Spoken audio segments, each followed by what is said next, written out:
जय श्री राधे महादेव। कैसे हैं मेरे प्यारे लवली डिवाइन्स। बहुत बहुत स्वागत करती हूँ आज की रिलेशनशिप रीडिंग में आप सभी लोगों का। चलिए देखते हैं पार्टनर की करंट फीलिंग्स आपके लिए क्या हैं।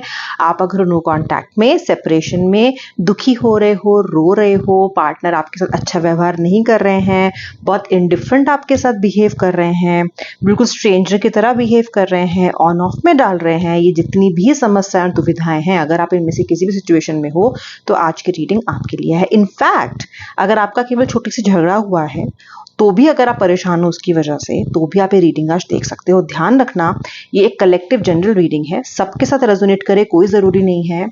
जितनों के साथ रेजोनेट करे और जितना रेजोनेट करे वो क्लेम करें, जितना रेजोनेट करे उतना क्लेम करे, बाकी आप ड्रॉप कर सकते हो।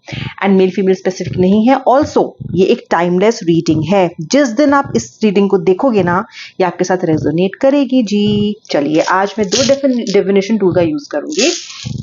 एक है हमारे रून्स एंड दूसरा है the tarot, are good old tarot cards. Also शर्त तो आप मेरी जानते ही हो, इस रीडिंग को स्टार्ट करने से पहले क्या होती है, काम हो जाओ, कोई भी नेगेटिव एनर्जी ड्रॉप कर लो, बिल्कुल शांत हो जाओ। अगर सुबह से परेशान हो, एंग्जाइटी में हो, इन अगले कुछ क्षणों के लिए, कुछ समय के लिए just drop everything and be in the moment with me. मेरे साथ रहिए थ्रू आउट द रीडिंग। सुनिए रीडिंग क्या कहती है, आपके पार्टनर की करंट फीलिंग्स के बारे में क्या बताती है एंड क्या हो सकता है, सब कुछ चेक करेंगे। ठीक है, चलिए सबसे पहले मैं कार्ड्स पुल आउट करूंगी, उसके बाद रून्स निकालूंगी एंड देन फिर हम कलेक्टिव रीडिंग, दोनों ही डिविनेशन टूल से हमें क्या एनर्जीज मिल रही हैं हम चेक करेंगे। सबसे पहला कार्ड आ रहा है द पेज ऑफ सोर्ड्स। ओ हो। दूसरा कार्ड आ रहा है द फोर ऑफ कप्स। ये देखिए the three of pentacles. Cards को देख लीजिए। And then I'm getting next is the sun, which is very good. It's a good indication that we are getting a sun card in today's reading. मुझे यहाँ पे five of wands की energy भी मिल रही है। चलिए कार्ड्स अभी hold पे डालती हूँ। जैसे जैसे मैं कार्ड्स को रीड करूंगी, बिल्डअप जो भी कार्ड्स निकालने हैं एनर्जीज के, वो मैं साइड बाय साइड निकालती रहूंगी। सबसे पहले रून्स निकाल लेते हैं। श्री राधे श्री राधे, जय जय श्री राधे, जय जय श्री राधे, जय जय श्री राधे, जय जय श्री राधे, जय जय श्री राधे राधे। ओके, चलिए runes are also in front of me. देखते हैं कि क्या कह रही है रीडिंग। सबसे पहले मैं आपको बात बताती हूँ जो मुझे यहाँ पे बहुत ज्यादा क्लियरली दिखाई दे रही है। कॉन्फ्लिक्ट में तो आपका पार्टनर अभी भी है। कॉन्फ्लिक्ट कॉन्फ्लिक्ट कॉन्फ्लिक्ट, आपका पार्टनर ऐसा लग रहा है कॉन्फ्लिक्ट से बाहर ही नहीं आना चाहता। ठीक है, जिद पे अड़ा रहना चाहता है, समझना नहीं चाहता बात को, रैशनल तरीके से नहीं सोच रहा है या सोच रही हैं। आपका पार्टनर को ना लड़ने में झगड़ने में मजा आने लग गया है, छोटी छोटी बात का इशू बनाने लग गया है। जो बात पहले कोई मैटर नहीं करती थी वो मैटर करने लग गई है। ठीक है, और छोटी सी बात पे इशू हो जाता है और फिर लंबा गैप हो जाता है बातचीत में। आपके पार्टनर लगातार कॉन्फ्लिक्ट में पड़े रहना चाहते हैं ऐसा लग रहा है, या फिर कॉन्फ्लिक्ट में पड़े रहना आप नहीं चाहते हो, लेकिन जब भी बात करते हो तो ऐसी एनर्जी एक्सचेंज होती हैं, क्योंकि आजकल आप भी हाई ऑन इमोशंस हो, आपके पार्टनर भी हाई ऑन इमोशंस हैं। आप दोनों के बीच में कोई मीनिंगफुल बात होती नहीं है, कॉन्फ्लिक्ट की सिचुएशन बनी हुई ही आपके लिए है। और जब ये कॉन्फ्लिक्ट हो जाता है, लड़ाई हो जाती है, तो फिर आपका पार्टनर आपको इग्नोर करने लग जाता है लंबे लंबे समय तक। फिर आपके ना मैसेज उठाएगा, ना आपकी कॉल रिसीव करेगा, ना आपसे सीधे मुंह बात करता है। ये पर्सन आंख बंद करके बैठ जाता है। आप कहते रहते हो प्रॉब्लम क्या है, प्रॉब्लम क्या है, प्रॉब्लम को सोल्यूशन निकालते हैं, पर इनको नहीं पड़ी प्रॉब्लम को सोल्यूशन निकालने की। ये तो अपना आंख बंद करके बैठ जाते हैं। पता नहीं कौन से ख्यालों में, कौन सी दुनिया में आपका पार्टनर खोया हुआ है आजकल। मुद्दे को, इशू को तो एड्रेस करना ही नहीं चाहता, आपके साथ रहना चाहता है, लेकिन जो समस्याएं चल रही हैं उनको सॉल्व नहीं करना चाहता, उनसे बचना चाहता है।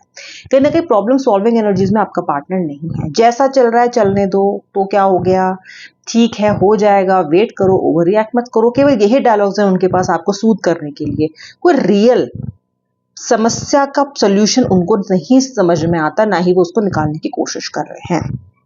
ओके, मुझे पेज ऑफ सोल्स दिख रहा है। देखो कार्ड तो पॉजिटिव है, क्लैरिटी भी। आपके पार्टनर को ऐसी बात नहीं कि आपसे प्यार नहीं है या आपसे ये रिलेशनशिप रखना नहीं चाहता है, लेकिन फिर भी ना कहीं लड़ने के मोड में सदा तैयार है। क्यों आ रही है ये एनर्जीज, क्यों इतने हाइपर है आपके पर्सन, क्या प्रॉब्लम क्या है, why this person is so hyper, क्यों लड़ने के एनर्जीज में 24 घंटा रहते हैं, क्यों समझ नहीं रहे हैं, क्यों इरिटेटेड और फ्रस्ट्रेटेड रहते हैं, क्यों हर जिसका गुस्सा आप पे निकाल रहे हैं। गाइड कीजिए राधा रानी, बताइए। यहाँ मुझे दिखाई दे रहा है द डेविल। आपका पार्टनर ना बहुत ज्यादा टॉक्सिक हो गया है। ओके, प्रॉब्लम्स में ऐसा फंस गया ना, एडिक्ट हो गया है, कहीं ना कहीं एडिक्शन हो गया इनको स्ट्रेस का। जैसे होता है ना कि आप किसी चीज में फंसे हुए हो, फिर निकलने की कोशिश नहीं करो और आपको कहीं ना उस नेगेटिविटी में रहने की आदत पड़ गई है, ऐसा लग रहा है। ओके, ऑल्सो आपका पार्टनर आपको मैनिपुलेट भी कर रहा है। ये मैनिपुलेट कर रहा है इसलिए भी कहीं ना कहीं आपको आपसे इस तरह से बात नहीं कर रहा है। ये पर्सन अपना ब्लेम आप पे शिफ्ट कर रहा है, अपने दिमाग का जो भी इनका बोझ है, जो मन का बोझ है ना, वो आप पे शिफ्ट करके कि तुम इसके जिम्मेदार हो या तुम उसके जिम्मेदार हो, तुम्हारी वजह से प्रॉब्लम हो रही है, कहने का ये बचने की कोशिश कर रहा है। एक तो ये चीज, इसलिए भी आपसे ठीक तरीके से बातचीत नहीं करता है। ओके, मुझे क्वीन ऑफ पेंटिकल्स का कार्ड दिखाई दे रहा है। बैलेंस करने की कोशिश भी आपका पार्टनर लाइफ में बहुत कुछ कर रहा है। वो कैसा लग रहा है, इनकी लाइफ ना आउट ऑफ बैलेंस है। आउट ऑफ बैलेंस का मतलब ये है कि आपसे संबंधित इशू भी नहीं है। ऐसा भी हो सकता है कि कुछ financial issue, career related issue में आपका पार्टनर इतना परेशान है, इतना गहन उसमें डूबा हुआ है, इतनी समस्याओं में उलझा हुआ है कि आपके साथ जब इनको एनर्जीज एक्सचेंज करनी होती है या प्रॉब्लम पे बैठ के बात करनी होती है, तो this person is not up to it. इनको वो समय की बर्बादी लगता है। इनको ऐसा लगता है कि मेरी जिंदगी में बहुत सी चीजें हैं इंपॉर्टेंट जिसमें मुझे ध्यान देना है, ये जो पार्टनर के साथ जो इश्यूज हैं, ये रोज रोज की जो नैगिंग है ना, इसमें मुझे ध्यान नहीं देना है। ऐसा आपका पार्टनर फील कर रहा है। कहीं ना कहीं आपका पार्टनर बैलेंस आउट करने की कोशिश करता तो है आपके बीच में, अपनी और प्रायोरिटीज के बीच में, लेकिन फिर भी कहीं ना कहीं चूक रहा है, कहीं ना कहीं हार रहा है। ओके, सो ये भी फ्रस्ट्रेशन का बहुत बड़ा कारण है। जो ओवरऑल इनसिक्योरिटी है, ओवरऑल डिससेटिस्फैक्शन है आपके पर्सन का। आपका पर्सन अभी चाहता है जितना बात आप से वो करें बस उतना काफी हो, आप ज्यादा डिमांड ना करें। आप ओवर डिमांडिंग लगती है। अब तो छोटी छोटी बातें भी, जैसे कि दिन में 5 मिनट लगातार ठीक से बात करना भी आपके पार्टनर को ओवर डिमांडिंग लगने लग गया है। उनको लगता है अगर मैं तुमसे 5 सेकंड बात कर रहा हूँ या कर रही हूँ तो उसी में खुश रहो। Okay, don't ask questions, don't ask too many questions. ऐसी एनर्जी है। रून्स क्या कह रहे हैं? रून्स ये कह रहे हैं कि आपके पार्टनर के दिमाग में ना पूरा फॉग है, फॉगी है आपका पर्सन का माइंड, उनको क्लैरिटी नहीं है। ओके, वो जब सुबह उठते हैं तो जिंदगी की जद्दोजहद में इतने मसरूफ हो जाते हैं और इतना डिस्ट्रैक्शन है, इतना हैंडल नहीं कर पा रहे हैं अपने करंट सिचुएशन को कि आपके रिलेशनशिप में भी वो कुछ मीनिंगफुल चीजें कंट्रीब्यूट नहीं कर पा रहे। आपके पार्टनर का कंट्रीब्यूशन बहुत कम है, बहुत कम, बहुत ज्यादा। वही दूसरी तरफ आप मिलना भी चाहते हो, बातचीत भी करना चाहते हो, प्रॉब्लम को सॉल्व भी करना चाहते हो, मिलना आपका पार्टनर भी चाहता है, लेकिन आपका पार्टनर इस बात से डरता है कि जहां वो मिलेगा वहीं उससे सवाल पूछे जाएंगे, क्योंकि सवाल उसको पता है कि लाजमी है, आपके सवाल वैलिड है, आपके सवाल ऐसे हैं जिससे वो बहुत लंबे समय तक बच नहीं सकते। तो वो क्या करते हैं, वो आंखें मूंद के भाग जाते हैं। वो सोचते हैं कि मिलूंगा नहीं या मिलूंगी नहीं, बातचीत ज्यादा लंबी नहीं होगी, तो वो सवाल ही नहीं होंगे। फिर भी थोड़ी थोड़ी बात करते रहते हैं, थोड़ी थोड़ी बातचीत चलती रहती है, क्योंकि वो आपको छोड़ना और खोना भी नहीं चाहते हैं। तो मुझे यहाँ पे ऐसा लग रहा है कि 3 ऑफ पेंटिकल्स में आप तो पर्सन से फुल फ्लेज्ड मीटिंग करके चीजों को सॉल्व करना चाहते हो, पर आपका पार्टनर भाग रहा है। कब तक भागेगा? ओके, क्योंकि ये सन की एनर्जी आ रही है, यानी कि आपके पार्टनर को फैक्ट्स भी फेस करने पड़ेंगे, आपके सवाल भी फेस करने पड़ेंगे, इस रिश्ते पे काम भी करना पड़ेगा, क्योंकि आपके पार्टनर की जो अंडरलाइंग इंटेंट है वो तो आपके साथ रहने की ही है। तो ऐसा लग रहा है कि जब ये सन की एनर्जी एक्टिवेट होगी तो आपका पार्टनर हर चीज के लिए तैयार होगा, कोशिश करेगा। ये जो उसके दिमाग में इल्यूजन छाया हुआ है, ये जो इतना जबरदस्त टॉक्सिक एनर्जी आपका पार्टनर इस वक्त लिए हुए है ना, वो जरूर ड्रॉप होगी। ठीक है, आपके अंदर का जो नर्चरिंग है, आप जो नर्चर करते हो, आपकी जो पॉजिटिव वाइब्स हैं, वो कहीं ना कहीं आपके पर्सन पे जरूर रब करेंगी, कहीं ना कहीं जरूर उनको पॉजिटिवली इफेक्ट करेंगे। आप अपने एफर्ट्स के साथ आगे बढ़ते रहिए। ओके, बिकॉज आप इस रिश्ते में बहुत नर्चरिंग हो, बहुत केयरिंग हो, आपने इस रिश्ते में बहुत कुछ दिया है, आपने इस रिलेशनशिप को चलाने के लिए बहुत से सेक्रीफाइस किए हैं मेरे dear viewer. So don't give up so early.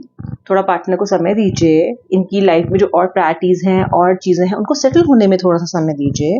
ऐसा लग रहा है कि पार्टनर चाहता तो है, प्यार तो करता है, चाहता तो है कि रिश्ता ठीक हो जाए, चाहता तो है कि ये तूफान का समय खत्म हो जाए और कहीं ना कहीं शांति आ जाए, चाहता तो है आपको अपने साथ इस बवंडर से, इस तूफान से बाहर निकालना, कोशिश भी कर रहा है, ये देखिए। ओके, कोशिश भी करेगा। अभी जरा कोशिशें आपके पार्टनर की कम पड़ रही हैं। ओके, जितनी स्पीड से आप चाहते हो उतनी स्पीड से रेजोल्यूशन नहीं हो रहा है, क्योंकि अब आप भी बेकरार हो रहे हो।